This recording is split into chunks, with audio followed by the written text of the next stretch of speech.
kulankan aqoon isweydaarsiga ahaa oo looga hadlayay sidii loo horumarin lahaa wakaaladda filimada Soomaaliyeed iyo faafreebka filimada waxaa soo qaban qaabisay wasaaradda warfaafinta xukuumadda federaalka Soomaaliya. furitaanka kulanka ayaa waxaa ka soo qayb galay wasiirka wasaaradda warfaafinta xukuumadda federaalka Soomaaliya, agaasimaha guud ee wasaaradda, agaasimaha wakaaladda filimada, abwaano, mas'uuliyiin ka socotay xarumaha kaybalada ka shaqeeya filimada, aqoon-yahano iyo marti sharaf kale. inta uu kulanka socday ayaa waxaa si weyn looga dooday muhiimadda wakaaladda filimada Soomaaliyeed ay leedahay iyo doorka ay ka qaadan jirtay horumarinta filimada iyo faafreebka, waxaana laga hadlay in muhiim ay tahay sidii loo horumarin lahaa wakaaladda filimada Soomaaliyeed.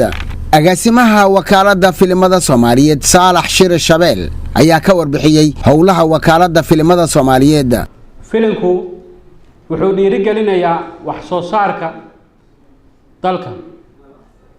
waxaa laga sameynayaa filimo wax soo saarka khayraadka badda, waxaa laga sameynayaa khayraadka wax weeye documentariyo maxaa la dhahaa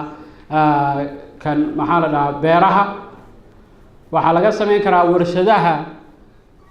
marka wax soo saarka una waa lagu dhiirigeliyaa.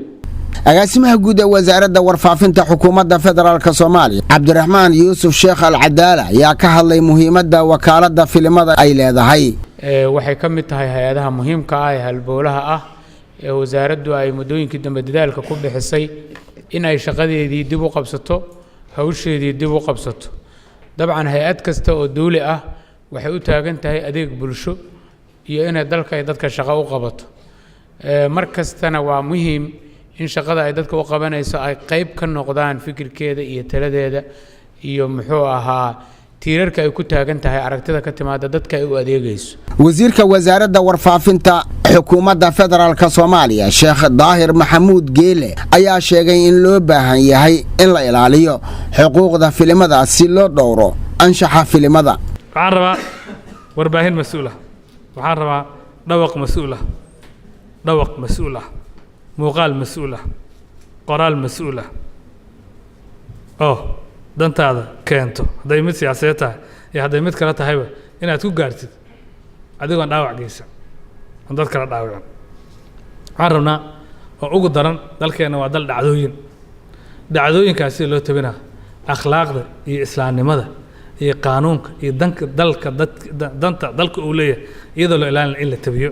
ku dhawaad 30 sano kadib wasaaradda ayaa qaadayso tallaabo dib boorka looga jafayo wakaaladda filimada iyadoo wasaaraddu diyaarinayso sharciga copyright-ka Soomaaliya. Muuse Cusmaan Abtow, telefishinka qaranka Soomaaliyeed, Muqdisho.